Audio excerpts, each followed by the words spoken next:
예, 정의당 노회찬 의원의 갑작스런 사망 소식에 진보 진영을 포함해 많은 분들이 큰 충격을 받았는데요. 이 정의당은 표적 수사라고 특검을 비판했습니다. 특검 수사에 어떤 영향을 미칠지 관심입니다. 네, 문재인 대통령이 이번 개각 때 야당 인사를 장관으로 임명하는 협치 내각을 제안했습니다. 하지만 보수 야당의 반발이 거세지고 있는 상황인데요. 조혜진 전 새누리당 의원 그리고 김현 더불어민주당 대변인과 함께 정치권 소식 자세히 살펴보도록 하겠습니다. 어서 오십시오. 예, 안녕하십니까. 예. 자, 두 분도 어제 오전에 들려온 그 노회찬 의원의 비보에 많이 놀라셨을 것 같습니다. 정치권도 많은 지금 애도를 하고 있고요. 조문객들이 빈소를 많이 찾고 있는 그런 상황입니다. 아무도 예상을 하지 못했다. 물론 이제 수사선상에 올라 있었습니다만 너무 충격적이다 그런 반응입니다. 어떻게 보셨어요, 우리 김 대변인께서는? 사실은 저희 그 더불어민주당 공보실하고 예. 정의당 공보실하고 바로 옆에 있습니다.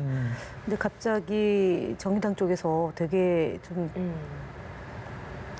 소리가 좀 들렸어요. 그래서 깜짝 놀라서 보니까 예. 방송에 이제 속보로 노회찬 의원 서거 소식이 나왔습니다. 그래서 도저히 상상할 수 없었던 일이고 사실은 저희는 저희 나름대로 그런 아픔이 있어서 되게 좀 충격입니다. 그리고 삼가 고인의 명복을 다시 한번 빌고요. 예. 유가족들에게 조의를 표하고 정의당 당원들뿐만 아니라 아마 노회찬 의원은 당을 떠나서 굉장히 정치인 중에 대한민국 정치인 중에 어찌 보면 그 의미 있는 정치인이었던 것 같습니다. 그래서 소통도 잘하시고 국민과의 공감 능력도 매우 뛰어나셨던 분이고요. 예. 몸소 그리고 이제 국회에서도 사회적 약자와 소외 계층을 위해서 늘 앞서 나가는 그런 정치인으로 아마 대한민국 정치사에 기록이 되지 않을까 싶습니다. 예. 그 진보 보수 이런 그 진영을 떠나가지고 우리나라의 그 큰 정치를 이끌고 갈 큰 제목이 갑자기 우리 곁을 떠났다는 데 대해서 충격을 받았고 특히 이제 진보 쪽에서는 척박한 토양에서 진보가 뿌리내리기 어려운 우리 정치 현실에서 오랜 동안 이제 헌신하면서 이제 어느 정도 궤도에 올려놓은 그리고 앞으로 더 꽃피게 만들 수 있는 몇 안 되는 분들, 사실 우리 진보 정치하면 국민들은 그 이전에 권영길 대표, 지금 이제 심상정, 노회찬 이 두 분을 늘 생각하기 마련인데 그렇게 됐다는 것에 대해서 국민들이 참 제대로 수용하기가, 마음으로 받아들이기가 참 어려운 것 같고 무엇보다도 이분이 굉장히 인생을 낙관적으로 살아오신 분이고 사실 그동안에 살아온 궤적은 이보다도 더 어려운 일도 훨씬 더 많았거든요. 그렇죠. 감옥에 수감 생활도 하셨고 해서 이런 일에 이렇게 세상을 버린다는 것이 얼른 국민들이 이렇게 받아들이지 않는 것 같습니다. 사실 정의당 하면 말씀해 주신 것처럼 노회찬 원내대표였고 그리고 또 노회찬 원내대표하면 굉장히 바른 도덕성이라는 이미지들이 좀 많았기 때문에 이번에 이런 정치자금법 위반과 관련된 논란이 본인에게도 좀 굉장히 많은 중압감이 되지 않았을까. 그래서 이런 선택까지 하지 않았을까라는 시각들이 좀 많은 것 같습니다. 정치인을 도덕성 물론 중요하겠지만 정책 능력과 그다음에 그 시대의 정신을 얼마나 잘 국민의 편에 서서 입법 활동을 하느냐 이 문제인 것 같습니다. 그러나 어쨌든 그 노회찬 의원께서 어리석은 선택이었고 부끄러운 판단이었다라는 얘기, 그다음에 잘못이 크고 책임이 무겁다라는 유언에 남긴 말처럼 훨씬 더 그 소위 어항 속에 있는 물고기와 같은 그런 마음으로 아마 평생을 정치를 하고 또 노동운동을 하고 학생운동을 했던 분일 것 같습니다. 그래서 충격이 컸던 것으로 보여집니다. 그리고 사실 이제 정치 자금을 어디까지 이제 놓고 볼 거냐의 문제이기도 하지만 하여튼 본인이 말씀하신 유언대로 그 유지를 받드는 것이 중요할 거다라고 보여집니다. 하지만 어쨌든 살아계실 때의 이 서민과 노동자를 대변했던 그 정신, 가치, 철학 이것은 살아남은 자의 또 다른 숙제이고 이분의 뜻이 받들어지는 것이 아닌가 그런 마음을 갖습니다. 예, 주연님 방금 말씀하신 것처럼 정치자금법 위반 관련해서 이제 수사 대상에 올랐었는데 차제에 정치자금법 개선의 그 목소리 이 네. 부분이 좀 이번에 나오고 있어요. 그래서 옛날 국회에 계실 때도 그런 얘기 많이 들으셨을 텐데 현실에 좀 맞지 않는 부분이 분명히 있습니까? 어떻습니까? 국회의원들이 그러니까 여러분 활동을 많이 해야 되잖아요. 근데 제약 요인이 분명히 있는 건가요? 어떻습니까? 현실에 안 맞는 부분이 있죠, 분명히. 그런데 그 이야기를 못하죠. 어쨌든 그 국회의원들, 정치권은 국민들로부터 늘 지탄받는 대상이기 때문에 사실이 맞는 이야기를 하더라도 그게 이제 곧이곧대로 받아들이기 어렵고 또 정치인들은 그걸 알기 때문에 그냥 국민들이 듣고 싶어하는 이야기만 주로 하게 되고 현실에 감춰져 있는 그런 이면들은 제대로 이제 직설적으로 이야기를 못하고 이야기한 그 사람이 이제 돌맞고 그러니까 내가 뭐 그런 이야기할 필요 뭐 있냐 이러면서 사실은 점점 이제 현실하고 괴리된 제도가 이제 더 심화되게 됐는데 그동안에 우리가 정치권에서 무슨 이제 큰 국민들을 실망시키는 지탄받는 일이 있을 때마다 국민들에게 용서하고 사과를 구하고 사과하고 용서를 구하고 또 자정하는 노력으로서 이제 개혁 조치들을 계속 이제 시행해 왔거든요. 그게 쌓여가지고 정치가 조금 더 투명해지고 조금 더 국민 길에 이제 가까이 다가가는 측면도 있었지만은 결과적으로는 개혁의 역설이라고 해서 현실로 놓고 보면은 부모님으로부터 뭐 물려받은 자산이 많거나 아니면 기업을 운영하거나 해서 자기 돈으로 정치할 수 있는 사람들은 정치하기가 좋고 노회찬 의원님이나 이런 분들처럼 그렇지 않은 분들은 돈이 없는 사람은 점점 정치하기 어려운 현실로 다가가고 있는 것이 사실이기 때문에 과연 이런 추세를 그대로 둘 것인가. 예를 들면 미국 같은 나라는 정치 자금을 받고 또 그걸 지출하는 과정만 투명하게 국민들에게 공개되면은 그 얼마를 받든지 얼마를 지출하는지 그건 이제 따지지 않거든요. 근데 우리는 그런 개혁의 과정을 거쳐서 정치 자금을 개인만 후원할 수 있고 법인이나 단체는 후원 못하게 이제 막아놨고 또 개인도 1년에 1억 5천만 이제 받을 수 있게 돼 있는데 1억 5천이라고 한다면은 지구당 운영비만 해도 다 나가버립니다. 근데 정치 활동비라는 게 지구당 운영비가 전부가 아니지 않습니까? 특히 이제 노회찬 의원님처럼 이렇게 중진이 되고 당의 이제 주요 당직자가 되고 당을 이끌어가는 위치에 있게 되면 그 외에도 또 많은 활동비가 드는데 합법적인 정치 자금 제도 안에서는 그걸 조달하기 어려운 이 현실 그런 것이 저런 아까운 정치인이 사실은 지금보다 훨씬 더 많은 돈을 받고도 지금 발뺌하고 부인하고 하고 있는 그 현실에서 저런 정도의 정치 자금 때문에 아직도 또 불법성이 규명된 것도 아닌데 저렇게 우리가 이래야 되는가? 이걸 한번 좀 깊이 생각해 볼 필요가 있을 것 같습니다. 네, 알겠습니다. 김 대변인께서도 지금의 이 정치자금법 개선 필요성에 좀 동의를 하시나요? 후원이 이제 전국 선거가 있는 경우는 3억이고 그다음에 그렇지 않은 경우 1억 5천이고 앞서 말씀하셨던 것처럼 지역구를 관리하는 그 의원의 경우는 거의 그 활동비로 다 이제 소진이 되는데 일단은 어떻게 하는 것이 지금 이제 고인의 죽음이 있고 났는데 그 문제에 대해서 지금 논의하는 것이 적절하지는 좀 않은 것 같습니다. 하지만 어쨌든 현실화시키는 방안들에 대해서는 여야 또는 국민들의 동의를 구해서 머리를 맞대고 좀 합리적이고 현실적인 방안들을 좀 강구해야 되는 것은 아닌가 싶습니다. 방금 우리 김 의원과 또 이야기를 했습니다만 어제 청와대에서 야당 쪽에 이제 내각 자리를 권할 수도 있다.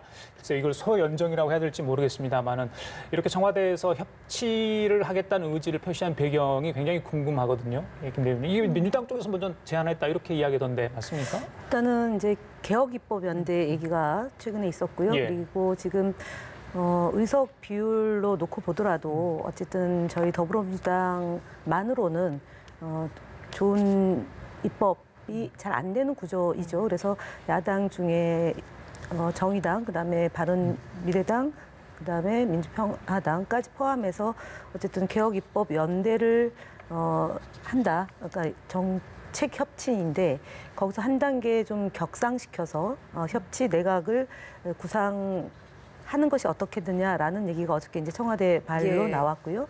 그것이 이제 그 여야 원내 대표들이 여러 차례 만나면서 물밑에서 논의를 하는 과정에서 그 제안됐고 그다음에 반영이 돼 온 과정인 것 같습니다.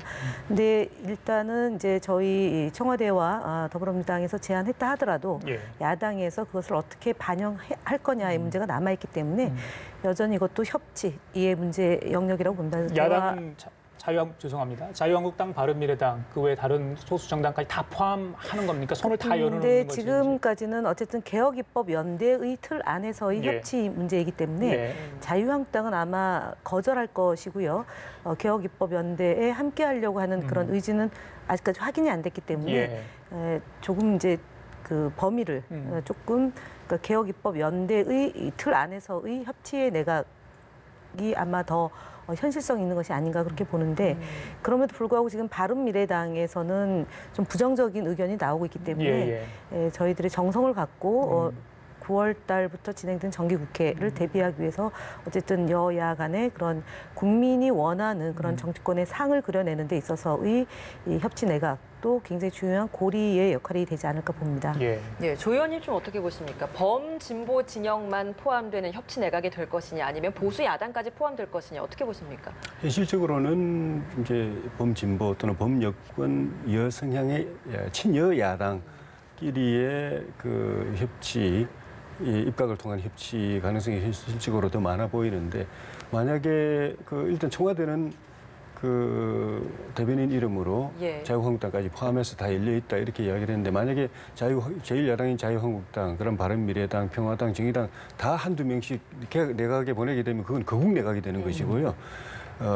제1야당인 자유한국당하고 만약에 연정을 하게 되면 대연정이 되는 것이고 이제 그 거대 야당은 빠지고 소수 야당하고 하게 되면 이제 소연정이 되는 것인데 현실적으로는 좀 전에 말씀드린 그 평화당이나 정의당 같은 이런 친여성 야당과의 이 입각을 통한 협치 가능성이 좀 더 높아 보이고 그런데 그 실현 가능성을 좀 더 봐야 되는 것이 이게 청와대 대변인 발로 이야기 나오긴 했지만은 대통령께서 그 적극적이라는 그런 징후는 아직 보이지 않고 있습니다. 원래 그 민주당 당 쪽에서 집권 초기부터 그런 이야기는 있었지만은 예. 그때는 초기에는 대통령 고공 지지율 가지고 이제 드라이브를 강력하게 드라이브 걸고 또 이제 입법이 아닌 행정명령을 통해서 대통령 직접 결정으로 바로 이제 중요한 정책을 할 수 있기 때문에 협치가 그 필요성이 이제 덜 느껴졌었는데 이제 2년차 집권 2년차 들어서고 지지율도 고공에서 약간 이제 빠지는 추세고 또 그동안 해왔던 일들이 김현 대변인 말씀처럼 이제 입법 행정명령으로 안 되고 입법을 해야 되는 상황인데 입법 과반수는 안 되고 그러니까 이제 협치 필요성이 그 입법을 추진하는 이제 교두보인 당 쪽에서 먼저 나오고 있어서 그냥 그럼 당 쪽에서 한번 의논해보라고 하는 정도의 입장만 보여지고 있고 아주 그 적극적으로 대통령께서 해보겠다는 의지는 아직 안 보여지고 있는데 만약 그게 있다면은 대통령께서 직접 나서셔야 될 부분이 있는 거죠. 대변인 시켜서 할 이야기는 아니고 그걸 좀 지켜볼 필요가 있을 것 같습니다. 알겠습니다. 자유한국당 얘기 잠깐만 하고 가겠습니다. 이번 조 의원께 먼저 여쭤볼게요. 혁신 비대위원장인 김병준 위원장이 오늘 오후에 비대위원 명단을 발표합니다. 의원총회가 있고요. 그다음에 전국위원회가 있는 것 같아요. 그렇죠? 거기서 이제 결정이 될 것 같은데 만약에 이제 코드 인사라고 했을 때 또 당내 어떤 진통이 좀 예상된다. 벌써부터 그런 이야기가 나옵니다. 물론 이제 당연직이야 뭐 들어가는 거고 그다음에 국회의원, 소속 국회의원 들어갈 건데 과연 외부 인사가 누가 될지 어떤 사람이 좀 합류를 해야 되는 것인지 뭐 당위성의 문제일 수도 있습니다만 어떻게 보세요? 이 이야기 나오고 있는 거는 이제 외부에서 그동안에 이런 정치개혁 부분에서 호흡을 맞춰온 김병준 비대위원장의 네트워크, 인맥 가운데서 이제 좀 이렇게 모셔와가지고 비대위원으로 이제 임명할 것이라는 이야기도 나오고 있는데 물론 이제 개혁적이고 참신하고 국민들이 기대할 만한 분들이 들어오는 게 이제 당으로서 이제 도움이 될 텐데 이 지금도 당 내에서는 친박은 혁신은 무슨 혁신이냐 그냥 있는 그대로 당 관리나 잘 하고 전당대회 준비나 잘 하시라 하고 주장하고 있어서 이 부분도 사실 정리가 안 돼 있는 상황인데 설령 혁신의 전권을 부여한다고 하더라도 두 가지 조건이 이제 그 충족이 돼야 됩니다. 이 김병준 비대위원장과 또 그분이 구성하는 외부와 내부의 비대위원들이 이 당의 내부의 공감대, 또 특히 당 밖에 있는 당원들이나 보수 지지층들의 공감대를 얻을 만한 그런 확실한, 선명한, 그리고 실현 가능한 개혁 비전, 혁신 비전을 가지고 있느냐. 그걸 제시할 수 있느냐 하는 예. 것이 첫째고 두 번째는 그걸 실현하자면 결국은 현재 112명의 국회의원들이 상당 부분 자기 양보를 해야 될 부분, 기득권 내려놔야 될 부분도 예. 있고 또 희생을 해야 될 부분도 있고 또 정치적으로는 출마를 못하는 경우도 상당히 생길 수가 있는데 그거를 이 현재 의원들이 받아들일 수 있느냐 안 받아들이면은 이거는 실행이 안 되거든요. 예. 비대위에서 주장만 할 뿐이지 실행은 의원들의 의총이라든가 또 전국위원회라든가 이런 나중에 전당대회를 통해서 이제 이루어져야 되는데 그 당의 어떤 주축인 현역 의원들이 그걸 못 받아들이겠다. 그래 버리면은 그냥 그 비대위원회의 그 부상으로 끝나버리는 것인데 예. 지금까지 나타나고 있는 현상들은 현재 그 현역 국회의원들이 그런 걸 과감하게 내려놓고 자기 희생하고 그래서 국민의 마음을 얻도록 하는데 내가 나를 던지겠다고 하는 그런 모습보다는 예. 어떻게든 이 예. 현재 기득권을 지키고 당권을 잡고 그래서 다음 총선에서 다시 또 공천받고 재선되고 하는 이전 투구의 싸움이 지금까지 계속되어 왔기 때문에 비대위 출범 이후에 이것이 바뀔 것인가 예. 아니면 그대로 갈 것인가 예. 이게 이제 그 혁신의 성패가 걸려 있는 것 같습니다. 예. 자, 김 대표님, 저기 민주당의 어떤 분이 당대표가 될지 모르겠습니다만 김병준 위원장 카드로 이제 당분간은 가잖아요. 본인 이야기로는 올해 안에는 계속 진행이 될 것 같거든요. 그래서 민주당은 이제 그 한국당의 혁신 작업을 어떻게 좀 보고 있는지 그 부분이 좀 궁금한데. 일단은 이제 뭐 최근에 대한민국을 떠들썩하게 하면서 국민들에게 불안을 가중시키고 또 하나의 그 1980년대로 회귀하고 있는 것이 아니냐라고 그 제기됐던 기무사 문건 파동이요. 그걸 놓고 보더라도 자유한국당에 있는 많은 의원들이 그것을 왜 이 시기에 의도적으로 했느냐라는 정략적 접근을 하고 있지 않습니까? 민주주의와 평화와 인권의 문제는 여야가 있을 수 없는 건데 지금 야당 안에서 그렇게 접근하는 것은 아직까지도 박근혜 전 대통령과 그다음에 그 시절에 있었던 적폐 청산을 요구하는 국민들의 그 요구를 제대로 수용하지 않고 있다.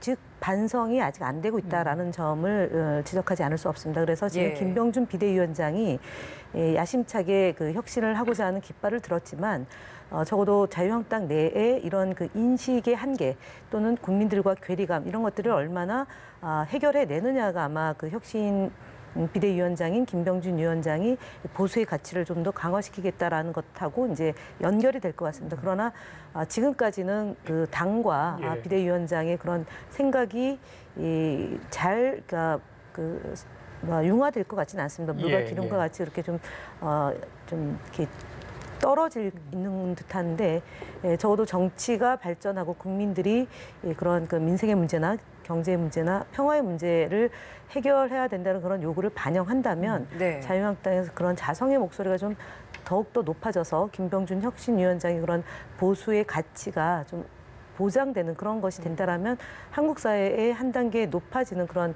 발전이라고 보기 때문에 한편에서는 좀 기대를 해보고 싶습니다. 예. 예. 예. 네, 이번에는 기무사 이야기를 안 하고 넘어갈 수 없겠죠. 점점 이제 이 세부 자료들이 공개가 될 때마다 단순히 이제 검토 차원의 문건이었다라고 하는 것들이 그 이상이 아니었을까라는 의구심을 놓지 않을 수 없는 상황이 되고 있는 것 같거든요. 예. 또 나오고 있는 내용이 이제 미국으로부터 계엄 조처를 인정받을 수 있도록 계획까지 세운 내용이 지금 발견이 됐기 때문에 좀 어떻게 보셨습니까? 그게 미국의 인정이 헌법적 요건은 아니지만 정치적으로는 사실 요건이 될 수가 있는 것이죠. 우리와 동맹 국가이고 또 군의 이동은 지금 군 통수권이 어쨌든 간에 군 통수권이 아니라 작전권이 그 한미연합사령관에게 있기 때문에 그 계엄령을 하게 되면은 선포하게 되면 군이 이동하고 진주하고 또 군이 실권을 가지게 되는데 그래서 그 5.18 때도 미국이 그 부대 이동을 인정했느냐 안 했느냐 예.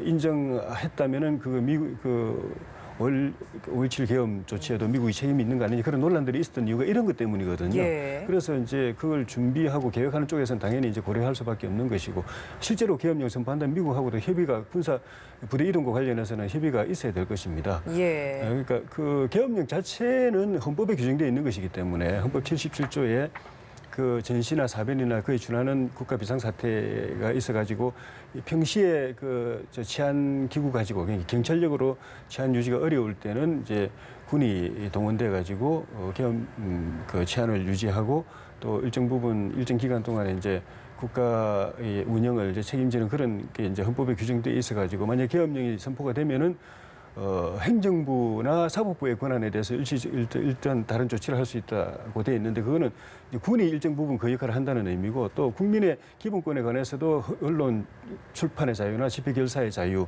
또 영장 제도 이런 거에 대해서도 이제 다른 조치를 할 수 있다고 되어 있는데 그건 이제 그런 권한을 권리를 제한할 수 있다는 의미거든요. 네.